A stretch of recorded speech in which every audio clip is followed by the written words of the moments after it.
Hi, I'm Ben Richardson, and you're listening to the Karate Podcast, where we talk about karate, the competitive sport of Kumite, and the warrior's journey. Brought to you in association with Kumite Coach, the world's first progressive online high-definition coaching platform, created by coaches and fighters for coaches, fighters, and students of karate. Join KumiteCoach.com today and take your karate to the next level. All right, guys, welcome to another episode of the Karate Podcast. I'm really excited today to have with me my brother from another mother, Sam Coxon, who I competed with for many years. Sam has been both on the KUGB and the JKS England squads for Kumite. He's been an international competitor for the JKS. He won the Masters Division and the Banzai Cup in Berlin. He's twice British Veterans Kumite champion at BKF and also holds a gold medal for the team, a European silver medal for the JKS European Championships, and a JKS World Championship bronze medalist as well. So Sam, thanks very much for joining us on the podcast today. It's going to be fun. Yeah, always a pleasure. No, thanks for having me on.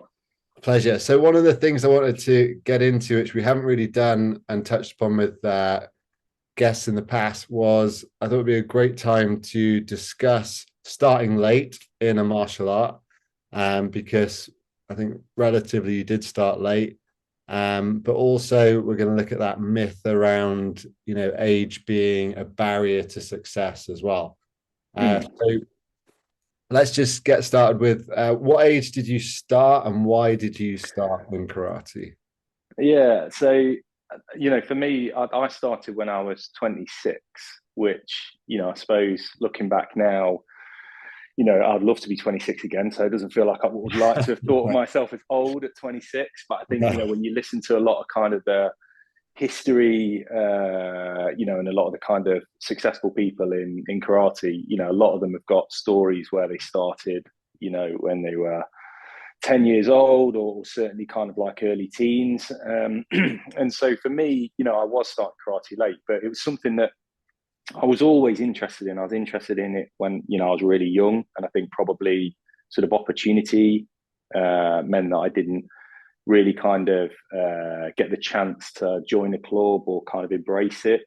But I think probably very similar to kind of a lot of people's stories, it's all the kind of Bruce Lee movies and Chinese cinema that I always really liked. And, grew up with that, always had an interest in it.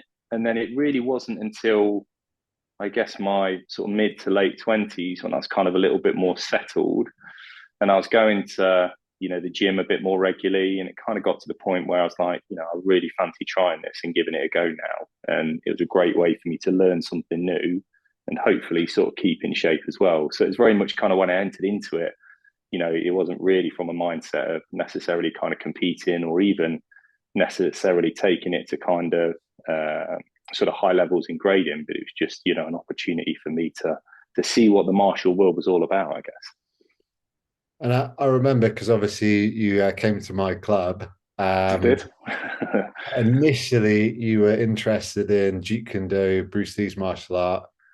So tell us why did you end up doing karate instead, Sam? Well, I mean, this is whether you want the genuine story of this. But yes, you are very much my sensei, Ben, and I trained with you through all my karate and martial arts career, and obviously I think very highly of you as an instructor. But I think, when I originally came in, I was quite, I knew of karate, of course, the name karate, but I was quite intrigued by Jeet Kune Do, because obviously it was Bruce Lee style. And that was something that really kind of attracted me and was quite unusual. You didn't see very many kind of Jeet Kune Do schools. So I was kind of like, yes, I want to learn Bruce Lee's martial art. That really appealed. And so I got in contact, and you very sensibly, I think, sort of said to me that I'll be better off starting in karate because it was more structured. If I haven't done a martial arts before, it would be a great sort of foundation.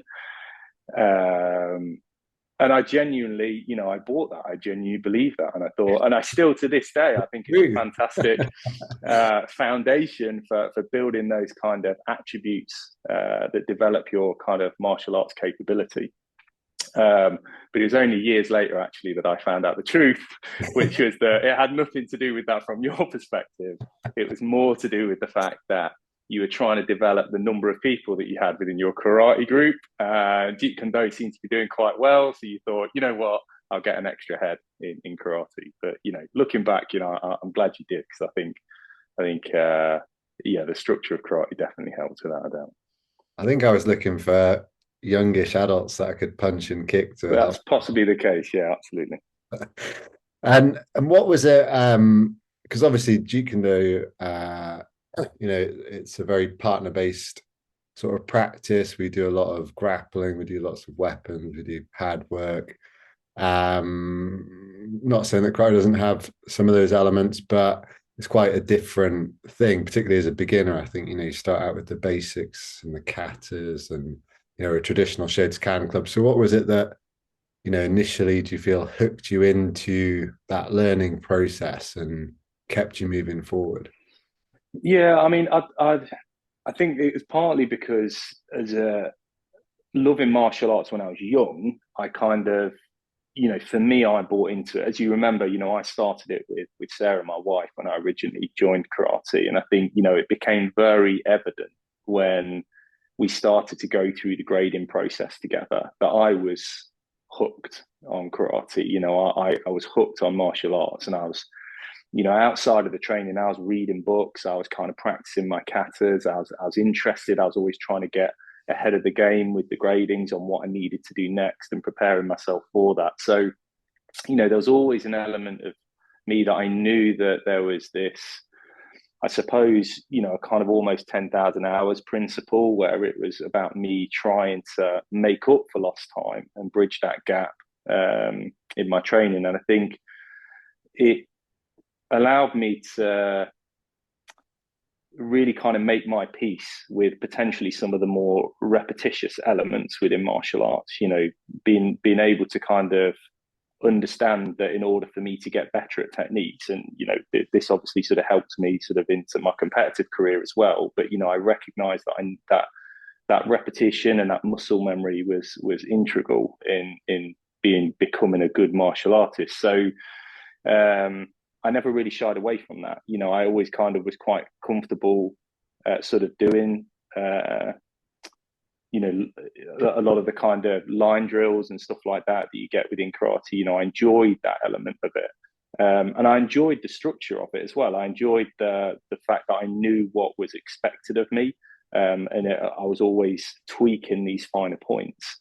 So yeah, it was, I think, without a doubt, it was that kind of passion for wanting to be and become a martial artist and embrace that whole idea of it that kind of kept me in karate. And obviously starting with Sarah and seeing sort of how she approached it, there's quite evident that wasn't the case for her, and she sort of had a different agenda. So despite the fact that she was probably more capable than me in the early days, I think it demonstrated that my persistence won through in the end. So yeah. So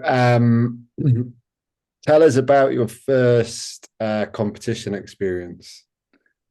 Yeah, mine's actually quite a positive story. So, I think sort of there's, a lot of stories out there of people going to competitions, being overwhelmed, being knocked out first round, all of that kind of stuff. I was quite fortunate, I think, because, I was a tall guy, and I was I can't remember what the bracket was that I was in. I was a purple belt, I think, at the time. And it was the Southern Regions competition that the KUGB ran. And, I'd always wanted to kind of go and compete. I'd always wanted to kind of test whether what I was learning was just for, kind of inside the dojo, or whether it was actually applicable. And so, the Kumite side of it really intrigued me. So, given the opportunity to compete, obviously the nerves are there and all of that kind of stuff. But yeah, I was quite fortunate that, for probably good fortune more than good judgment. I was able to kind of win a couple of rounds and make it through to the final, which at the time, I probably didn't even know that I was in the final. It was that kind of fast and, unusual for me.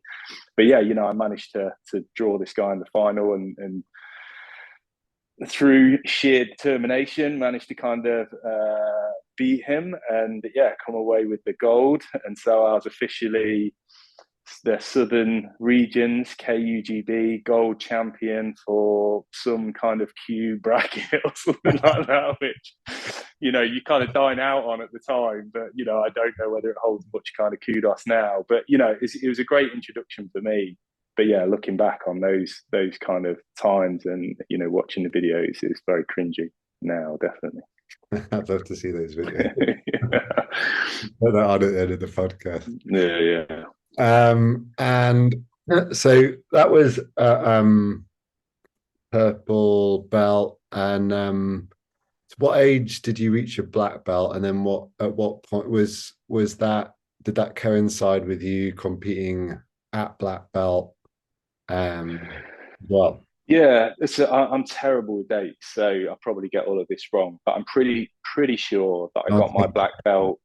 Yeah, you can probably check the records without a doubt. But yeah, I'm pretty sure I got my black belt in 2009. I imagine it would have been summer 2009. So that would have been, yeah, probably, after about 2.5, 3 years of training.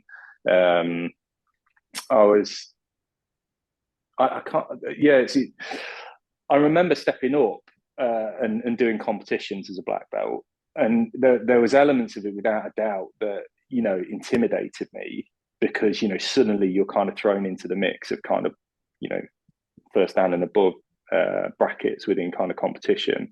But it was always the bit that I wanted. I was kind of like I was joking about the fact that I was this kind of Q grade champion. And, I knew that it was always kind of like something that was a stepping stone to, hopefully something better. It was something that kind of fed my hunger, rather than, I'd reached the heady heights and, that was it for me. So, despite having a successful kind of competition, the first one that I went into, I was very keen to kind of, take that further and enter into sort of black belt competition. But, as soon as you do that, it's a very different skill set. And I think I then, after starting off very rapidly on paper, you then kind of realize that the medals are hard to come by, I had to reframe my expectations of competition, much to the pain of you, I imagine, as you were kind of like my my go-to person to moan about kind of like the nerves and disappointments within competition. But at the same time, for me, it was about trying to take away those mini little victories, trying to score, beat my first black belt and score my first Ippon and stuff like that in competition. And those were little kind of milestones for me. But even then, even with kind of the small kind of competitions schedule that we had within the KUGB, I wanted to make sure that kind of mat time that I was having, I was trying to make the most of. I was trying to learn as much as I could out of it. But, I felt like the medals, once I got a black belt, the medals were going to always be sort of a long way off for me. And it was always that, I know, obviously, you try and kind of coat it in another way to try and imply that it's not just about sort of getting the silverware, I suppose, and being able to come home with medals. But it was the perfect way to quantify it to other people. That's kind of like how friends, family that don't know the karate world, you would go to a competition, you'll come away and, hopefully you'd have a medal to kind of show for your efforts. But if you didn't, it'd just be kind of like, okay, fair enough. They just wouldn't have any context of it. You're either a winner or, you haven't been successful. It was as simple as that. Yeah. And those initial days were in Shotokan prior to us moving across the JKS and joining the EKF all styles system. And I just wonder what, because I guess being in that Shotokan format, it was very much like you said, there's Q grades and then there's Dan grades. But Yeah. in EKF, I know at least in the veterans, when I was fighting, you had no idea what grade people were because we're Yeah. wearing belts, blue belts, you know, and I wonder if that would have any impact on mindset, um, results, I guess, as a result. Yeah. Yeah. I mean, you're right. I think Shoba Whippon is a tough competitive Kumite environment because there's very little room for error. So I mean, I remember kind of going to a competition at the Shotokan Cup. I can't remember where it was, up north somewhere anyway. Definitely past Birmingham. So it was a hell of a drive for me, no matter what. But I remember going up there, and I'd got there early doors because we were going as a team. At that time, I was in the England squad for the KGB, very early days. And I gone up there and was waiting for my category and waiting and waiting and waiting. I've been there probably from about 8:30, 9 o'clock. So, typical kind of competition novice, I was kind of probably warming up from around about sort of 9:15, thinking I'll be on at any time. Like eating my food, drinking Lucozade Sport, really not having a clue what I was doing for sort of preparation. And then at around about 4 o'clock, my event got called, and then I think I was probably like the third fight on or something like that, and I drew Joe Hart, and I literally, I think probably put one step forward, and he just hit on me straight in the head, and that was it. That was like competition over. I stepped on the tatami with about possibly the best part of 10 seconds of fighting, and I'd spent the whole day waiting for that opportunity. So I think Shoba Whipping was a really difficult learning process for competition, especially as we were competing maybe 4 times a year at that time at best. Yeah. So when we went, say again, sorry. It's not a forgiving process, is it? No, it's not. And I think when we joined the JKS and the competition started to go to the blue KF rules, for me personally, that was excellent. It gave me opportunity to put in strategy. And I know obviously you touched on the fact that I did start karate late, and I think there's obvious challenges with that from kind of like a flexibility perspective, from the fact that you are potentially older than some of the other people that you're competing against. So there are definite athletic challenges to kind of starting this kind of sport late. So I had to utilize things that potentially my competitors didn't have, and I think that was when I started to think a little bit more strategically about how I was going to compete, and what strengths I had and what I could play with. And then obviously when you start going into sort of WKF rules, and we had this higher pointed system, it just allowed me to get comfortable on the tatami. If I dropped a couple of points, it's still redeemable in the fight. And I think that, gave me a lot more confidence. I was obviously spending a longer time in that stressed, competitive position. And I think, that really sort of allowed me to increase my comfortableness in that competitive environment. Yeah, absolutely. I think I spoke to Nick Heald. I interviewed Nick Heald Sensei in 2 podcasts ago. His last competition, I think, was my first competition. Like I remember you saying that. Yeah, yeah. 2006. I think I was 28 actually. So Yeah. I competed a little bit at university and as a kid, but like that was the start for me of getting into competition from that point onward. And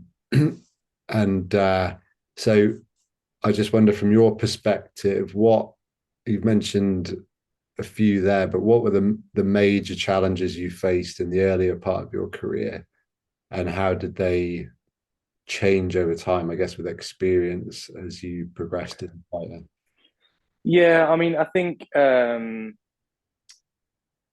starting it late, there are some advantages, because I think, obviously you are more mature and you can cope with the nerves of competition a lot better than you can as a junior in some senses. But I think looking back over my career, there was definitely naivety there, and I think there was definitely elements of it that I just think, I wish I could have just fast forwarded those competitions and just learned from them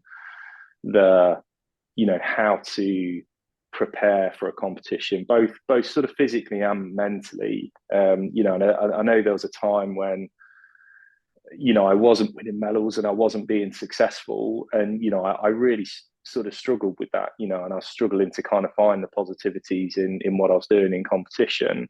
And I think, I put a lot of pressure on myself, especially in the earlier days of kind of competition, that, you'd see these people doing flashy ippons.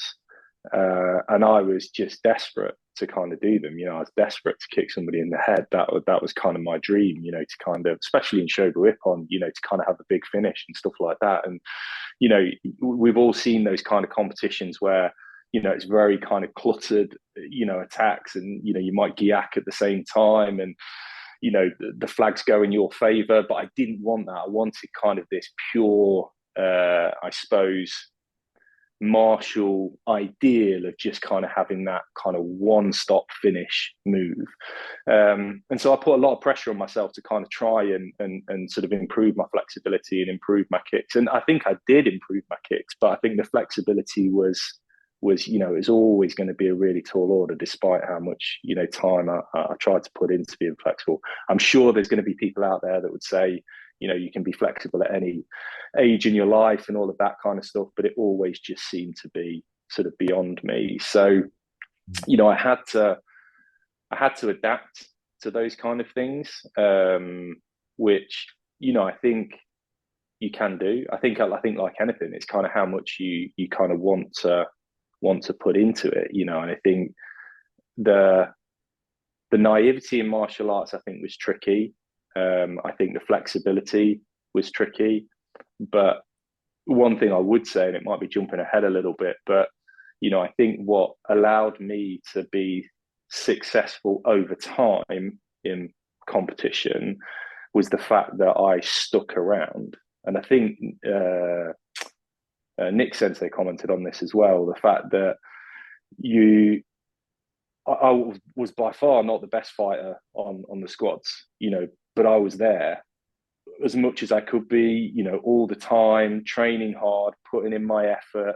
And while other people fell by the wayside, there may have been some younger people that, they got caught up with sort of university, or just, being in your teens, early 20s, being distracted by other things, that allowed me, with the structure of my life, to be able to be consistent in my training. And it was a real core focus for me, and something that I wanted to achieve, and there wasn't many kind of blockers to that. So it's just about me gritting my teeth and always being present and showing my face. And I think throughout that allowed me to kind of climb from a capability and an experience point of view, but also in the respect of my coaches and senseis, for kind of then going on to competing in international competitions, to know that I'm going to show up, and I'm going to kind of put in a decent effort, 100%. And I think that certainly from that maturity perspective sort of helped me down the line. Yeah, that's great. So who, and I'm not aiming this at myself, by the way. Yes, you are, totally. I don't want you to mention me, because we know, everyone listening knows that I was your sensei. Yeah. Our careers overlapped in terms of competition. I think I was always kind of on the squad first, and then you came, then I'd be the first person to leave. So we had that sort of, but we had a period on both KGB and JKS where we competed together, which was fantastic. Yeah. And what I'd like to know really is who were the people around you, specifically with competition, that influenced you, What inspirations or direction do you feel you drew from them that helped you ultimately reach success in your career? Yeah, I mean, it's hard to kind of pinpoint one person, because I don't think, it's kind of like I didn't really have necessarily kind of like a competitive role model. There's definitely people that kind of I looked at, like Matt Price Sensei. He was the, or still is, a very impressive karateka. So, for me, he was somebody that, I always sort of had time for, from a competitive standpoint, and I think but that was never anyone that I ever kind of wanted to emulate, if that makes sense, because, it was just such a big gap. I think for me, sort of having you as my sensei, I know you didn't want to kind of focus this on you, but I will put a bit of spotlight on you for a moment. But having you as my sensei, and also seeing you go down the same journey from a competitive standpoint, was probably the most integral part of me sticking with competition, because we were able to kind of compete together, both for the squad and also to compete together when we were consistently in training. Yeah. I think when I got into my later years of the squad, there were definitely some people that were very, very kind of capable competitors. But I think one of the things that, I've probably done sort of outside of karate as much as I've done inside it, was that, I've never wanted to be a carbon copy of somebody else. I've always kind of like gone, okay, and this is very Bruce Lee-esque, but, it's very much kind of like, what does that person do very, very well? And I'll take that little bit from them. And what does this person do very, very well? And I'll take that little bit from them. But yeah, I don't think there was anybody that, really shone out as a massive kind of figurehead for me in that way. I was probably doing, a lot of disservice to kind of like people who have motivated me in those little bits across the process. But, I think it was kind of like a byproduct of me starting so late. I was just literally having to carve my own path with kind of competition. And there was a few kind of formidable moments kind of throughout my competitive career where I was just kind of like thinking I was just kind of like a sideshow. And I remember, obviously I won't name names on this, but I remember one of the things that really kind of stuck with me was there was a conversation that I was kind of part of about kind of getting somebody up to at the time within the KUGB to win the KUGB nationals. And I'd sort of, that was obviously kind of like something that I was like, yes, absolutely, that's something I'd love to do. But again, it felt like a long way off. And I remember asking the question outright, do you think you could take somebody, mid-20s and train them up to kind of win the nationals? And the question was kind of almost sidestepped, which I kind of took as being like, there's fat chance, you've kind of, you passed your best, you passed your prime. So for me, there was kind of like these little motivators, these little kind of pointers that made me want to kind of prove people wrong, if that made sense. But, I think I did, and I don't know whether it was necessarily a detriment, but I think I did kind of try and keep my head down a lot in competition. I wasn't, I didn't want to be flashy. I was so worried about kind of like being the big I am and failing that I was just kind of like, just keep your head down, grind away, grind away, grind away. And I was just watching on the sidelines, picking out little bits of technique and experience that people had and just thinking, okay, how do they manage that? How do they manage that? So, there's obviously people that have taken little bits of their kind of warm up potentially, or little bits about how they approach a fight kind of mentally. But, there was never one kind of complete model that I would say, that's the person that I kind of tried to emulate. Okay, cool. And then, particularly towards the back end of your career, I think you retired when you were 40. Yeah, 40, yeah. So, you're competing in the EKF circuit with people 18, sometimes 20 years. Yeah. Often you hear people say they can't, because they're too old, or they didn't get the result because they're in a category with, younger people. What's your view on that sort of mindset? And then how did you approach those facts as a competitor?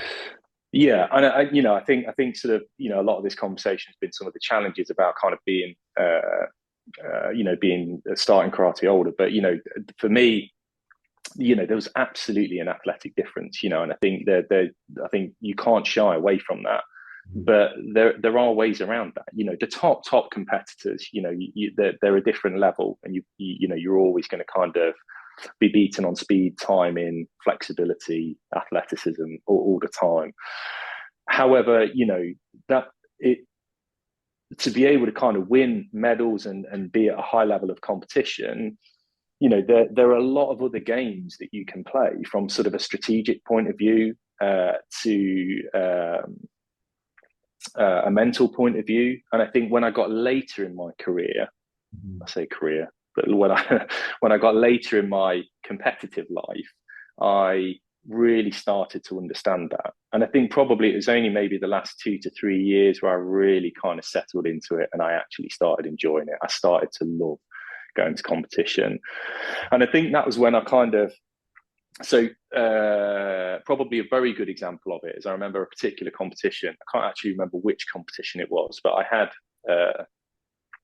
I've always had quite a good kizami technique, and I think that's part of the advantage of being tall and long. I know we practiced it a lot in the dojo. And I remember I was in a fight and I was scoring kizami, and I think probably I was about 3 points up. And Matt Sensei was kind of on the sidelines coaching me at the time, and he was like, I think he said, "Mix it up now, Sam, mix it up." And I kizami'd the guy again and scored another point. And I think at that point he just goes, keep kizamiing, and I managed to, win that whole fight, 8-0 defeat, I think it was, or certainly something like 9-1, an 8-point split. And, that was just from single kizamis. And I think after that, I knew that it was a case for me that I just needed to be in my area and figure out where my zone was. And then whenever anyone stepped in that, I knew that I had this long technique that I could hit them with all the time. Now, that obviously sort of takes you only so far, but, you'll be surprised how those simple core techniques, the karate equivalent of the front hand jab, that is, they are the absolute staple of kind of competitive karate. And I think if you can learn those fundamental techniques, it gives you a real advantage. While people are trying to think about, 1,000 techniques, you're able to just kind of pick them off with one all the time. So, I think for those elements, I think from a strategic standpoint, it was definitely very advantageous to be able to kind of dissect those kind of fights and look at them very analytically. And then I think sort of from a mental point of view as well, I think one of the first kind of EKF competitions we went to, I remember being wildly intimidated. These guys were so focused, so on point. And I just thought, I need to get that. I need to get that level of confidence. And one of the ways that, I knew the one thing that was in my control was my cardio and my fitness. And while I don't think I was necessarily the fittest person out there, I didn't fear gassing out on the mat. And I remember when we started and we made that transition from Shotokan into WKF, that cardio element was a massive barrier to kind of go from fights that could potentially, last a minute, 90 seconds to suddenly pretty much guaranteeing that every round you were very likely to be fighting a 3-minute fight. So, being able to control that one element just gave me a lot of confidence that, I could weather the storm almost in the early sort of minute of a fight, and then just be able to kind of then put my control onto the fight. And I think, there's little bits like that, I like to think now, if I'm ever kind of imparting some of my experience on some sort of junior members of the team, or in our own dojo, it's always kind of like, think about the bits that you can absolutely control. And I think that sort of mental preparedness, that competition familiarity, and I think that cardio elements are really core principles that you can control. What your opponent does, that's totally out of your hand. How the draw is kind of put together, that's, totally out of your control. How the refs see you on the day, totally out of your control. So just focus on the bits that you can control, and then it just elevates you a lot on kind of your success within that competition circuit. Yeah, that's really, really good advice. Really great. And it's funny, I was listening to John Danaher. For those people who don't know, John Danaher is probably the foremost grappling coaching authority in the world at the moment. And he said, for the reason his fighters are so confident is purely because of the physical skill they possess. And that physical skill is the only real source of mental strength you can draw upon at that time. And I always felt, when you were a competitor, and as soon as you stepped on the line, on that tatami area, you knew exactly how much training you'd done, how prepared you were, how much time you'd committed to it. And that, that was like like the scales of truth right then. Like, you couldn't bullshit it. It was just, you just knew where the line was drawn. And I think, you're dead right, having responsibility to take control for the things you can have ownership of and make that your focus. That will allow a great deal of mental strength to come forth when you need it, I think. Yeah, and I mean, I think you've also got to bear in mind that your competitor is probably going through at least the same as you, if not worse, from a nerves point of view, from that kind of self-doubt point of view. I think that, again, the people at the top of the tree, they've been competing for years, and they've got that kind of mental awareness and capability. But certainly kind of, for the first few rounds, you will get people that are very similar to you in kind of how they approach the fights and the doubts that you kind of play with in your head.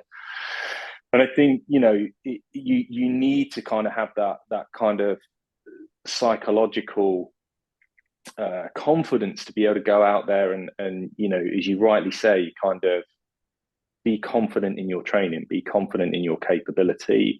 And you can see your opponents start to deteriorate right in front of you. You can see, as you're starting to pick up those points, that confidence of theirs is going down. And it is that power meter thing, where as soon as the flags start going for you, they just keep coming no matter what you do, because you're approaching that fight with a completely different mindset. As soon as you've got those points up, you're more confident with your attacks, you're stepping forward into everything, because you know that you're already leading the charge in that fight. And I think that, it's still a competition that is judged by human individuals, and they are going to see that confidence and that commitment in techniques, and that's what wins the flags. It's not just about there's always elements of kind of good technique which have to be practiced within that kind of competition. But I think, like everyone, you kind of can shine the spotlight on the referee and the corner ref sometimes when you don't get flags. But I always think about all the times when I threw sketchy techniques and was gifted flags, and that's from a perspective of throwing it with confidence. And I think it's very interesting kind of how your mind shift changes over time on the tatami and in competition. And I think for kind of junior members coming up through those ranks, I think, the biggest message is that you've got to allow them that time to figure that out for themselves, because they're going to be stepping on the mat, multiple times throughout the year, and it's not going to be success every single time. So it's then how to kind of deal with those kind of failures, and then being able to be self-analytical and say, what was it in particular that I felt was off on that day? And I think if you can dial it back and you can say, what, I fought my best fight. I was on point for the competition. My cardio was the best it's ever been. There's absolutely no shame in being beaten by a better person on the day. You can step off the time and you say, I've won a good fight. I've sort of had a good fight, sorry. And, on another day it would have gone my way, but, today it's not going to happen. And it's interesting to me also that, we're talking about starting late, and you mentioned that, that has some advantages. Mm-hmm. But I would say also, you're a successful businessman, you run your own business, you're a family man, you've got 2 young boys, you're married. So your scope of responsibility moves away from just what you're doing to incorporate multiple people, that you're responsible for. Yeah. Family or work. But as you've made clear, outside of the regular training you are part of, you're also doing your own fitness and conditioning training. You're doing extra Kumite specific trainings outside of class time. So how did you manage that, and how can we dispel this myth that we don't have enough time as well? Yeah, I think that's a big element for me, and I hold it very strong in my everyday life, that kind of there is time to do things. You just have to kind of decide what's the most important thing for you, and of course you get the things that are always at the point of that, which are going to be things like marriage, family. Of course they're going to be a high priority, but then beyond that, what comes next? For me it was always kind of like, okay, yes, of course, my family comes first, but then beyond that, I've got my business to look after. And then after that, it really is just back to me again. Do I want to watch Netflix? Do I want to play on a games console? Do I want to to go to the pub every night and socialize with friends? Of course, there's elements of that you always want to do, but it's what are you going to get the most out of, and what's the sort of long game to it?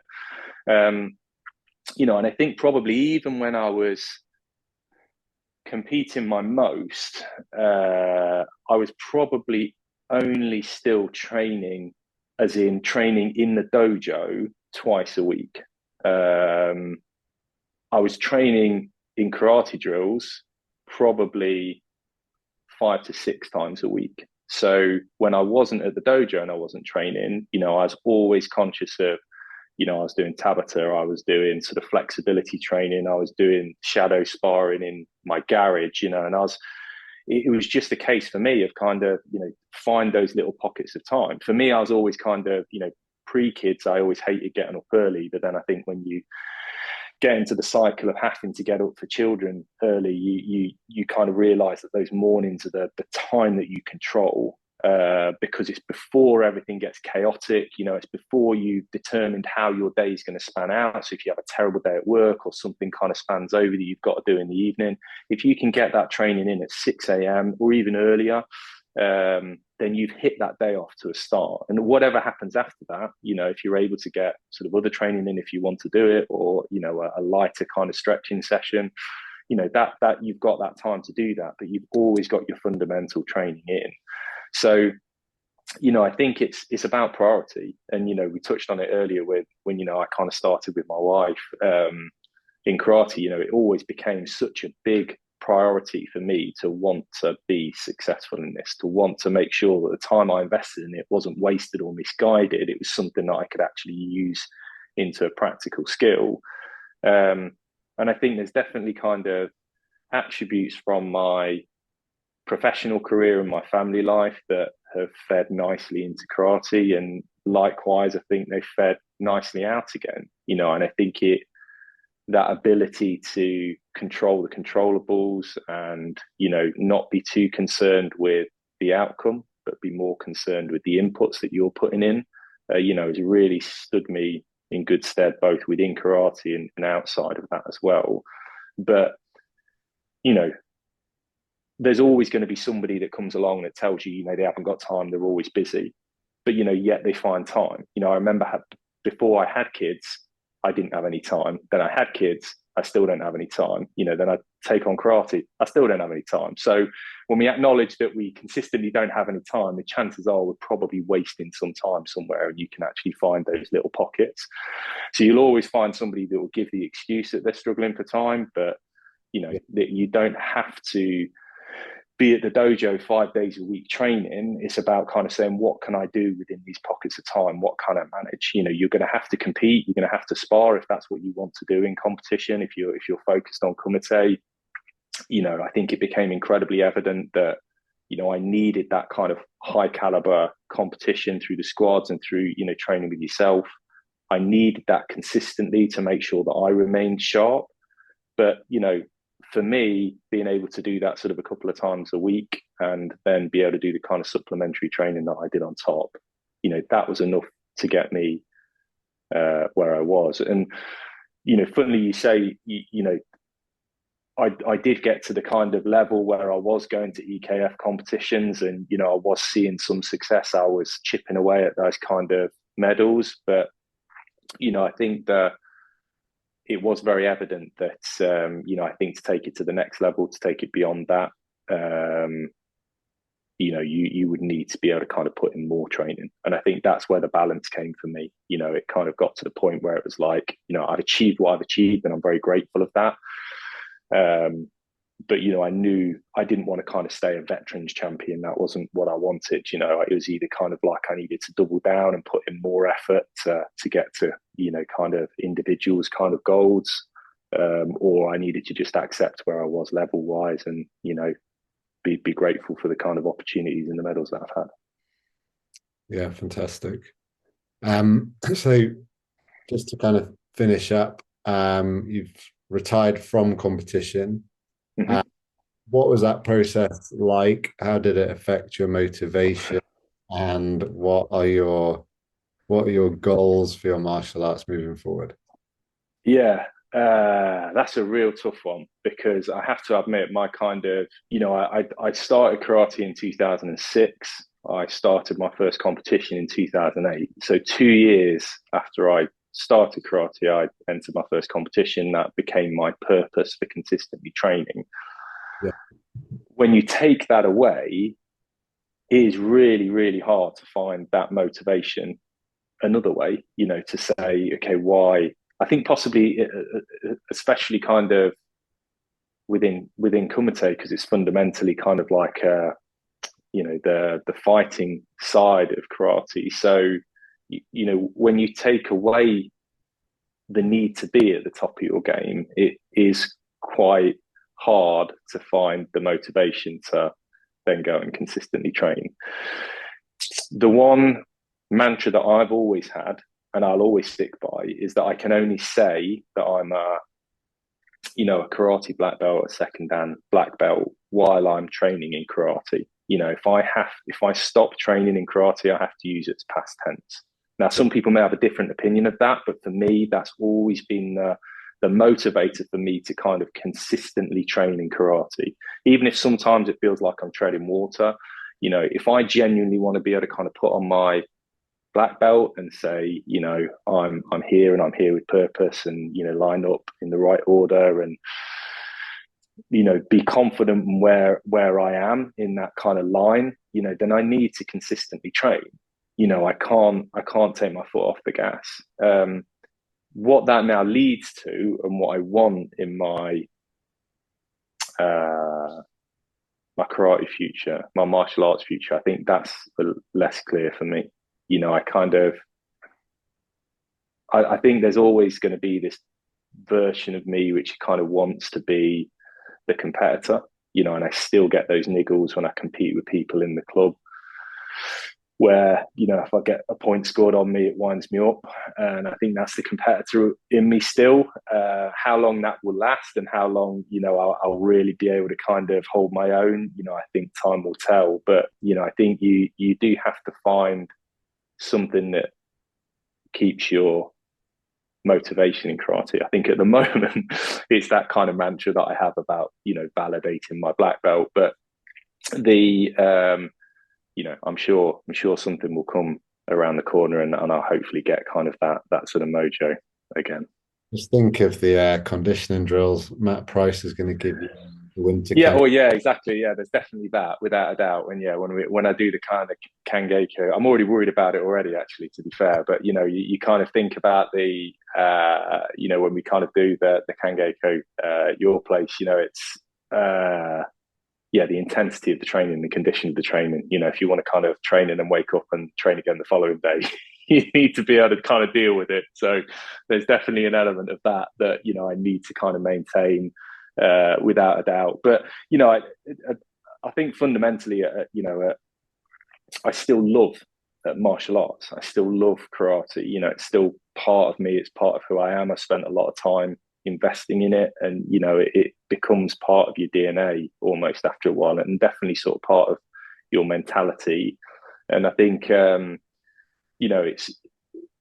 always kind of like your interest potentially and your motivation may wane. But I think if you kind of look back and think, why did I start this in the first place? I started this because, I wanted to be confident in my physical capability, and karate's given me that, and I don't want to let that go. So that's going to kind of motivate me to consistently train, to consistently get better. But I think a bit like the 10,000 hours principle now, I'm now kind of less focused on training volume potentially, and more focused on quality training. What can I really learn out of this, and becoming a